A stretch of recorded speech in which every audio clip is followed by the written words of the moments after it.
Now, the fight between the warring generals in Sudan has entered its 18th day. Hundreds of people have been killed and thousands wounded as we speak, especially after air raid sirens and artillery exchanges shook the Sudanese capital, Khartoum. There are growing concerns of the wider impact of the conflict. The United Nations has now warned of a catastrophe. To talk more on this, we're now being joined by Bastian Massa, a journalist who is focusing on the current situation in Sudan, and she's joining us live from Paris. Hi, Bastian. Welcome to WION. Good afternoon. Thanks for receiving me. Right now, it has been more than 2 weeks of the devastating fighting in Sudan. The fighting in Sudan has turned the humanitarian crisis in the country into a full-blown catastrophe. How do you assess the current situation? First thing is that we have to realize that what we can expect is a large-scale humanitarian crisis in the country. Just one figure to start with. Even before the clashes started in the country, according to UN, 15 million of people, which is roughly 1/3 of the country, were already in need of humanitarian aid. And the conflict, the war, only increased all of this. There is a shortage of food, of water, of electricity.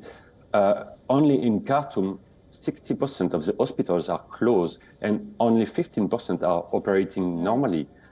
If we look at Darfur, the region in the west of the country, who experienced a war since 2003, in El Fasher, the main city, one hospital is working, and in Jenaina, one of the other main cities, none of the hospitals are working. So it's really a humanitarian crisis that we can expect in the coming days. Right. Just to add to that, in some scenarios, people are not even being able to leave the country. They're taking refuge in parts of Sudan. In your perspective, what are the proposals on the table to end the political and the humanitarian crisis in the country as of now? For the humanitarian crisis, what we know is that after the beginning of the conflict, most of the international organizations or NGO left the country with evacuation organized by UN or by France or other countries. But what we can see since for 1 or 2 days, it's some plans from them to come back to the country. WFP resumed its operation or announced it would resume its operation, and ICRC is already working in the country also. If we take the NGO Doctors Without Borders, they started to deliver 10 tons of medical supplies in Khartoum. So there is this, all these organizations and humanitarian organizations realize that they cannot leave Sudanese alone, and they have to come back to the country by one way or the other. Right. You're joining us from Paris, but your forte is focusing on the situation currently in Sudan. Help us understand, in your perspective, what is the on-ground situation as we speak? Do you think the warring generals will reach the negotiating table anytime soon, or will the situation only get worse in Sudan?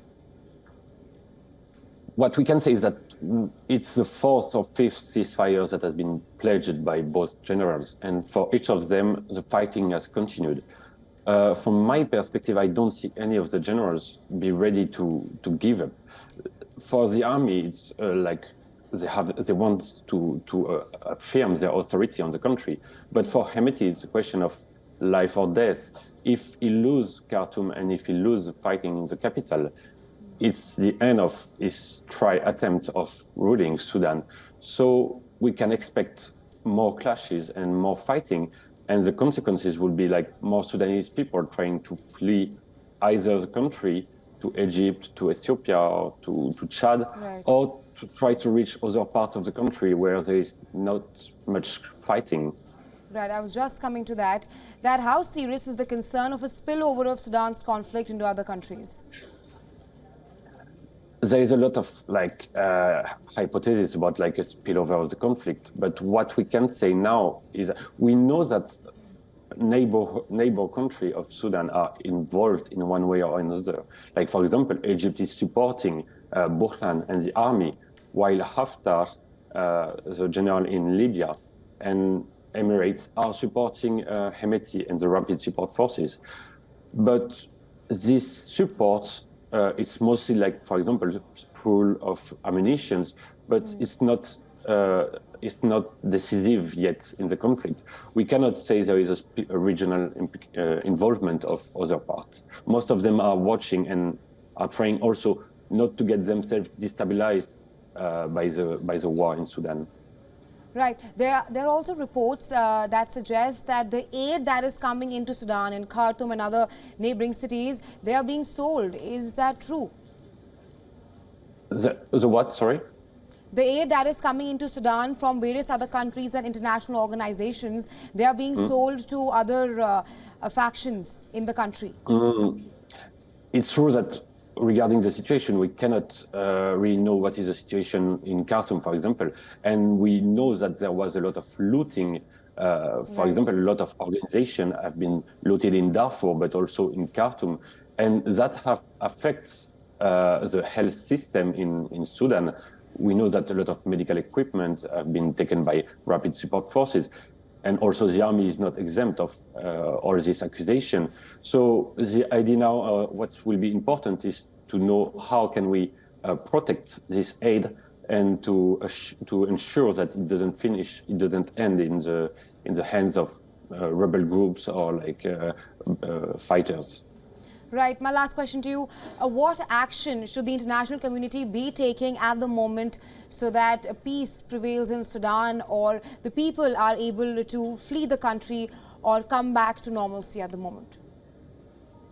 The first one might be for international organizations and foreign countries to be sure that people at the border receive humanitarian aid and can access like refugees or asylum seekers can be done at the border. The second part is that international or foreign countries, European countries or the US, they have been able to negotiate with both parts to be able to evacuate their citizens out of Sudan. Right. They might be able to also negotiate a true ceasefire. And for this, they have maybe to threaten or to bring something on the table that will push both generals to accept a real ceasefire.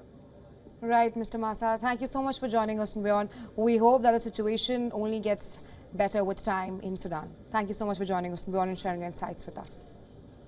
Thanks. You're welcome. Thank you.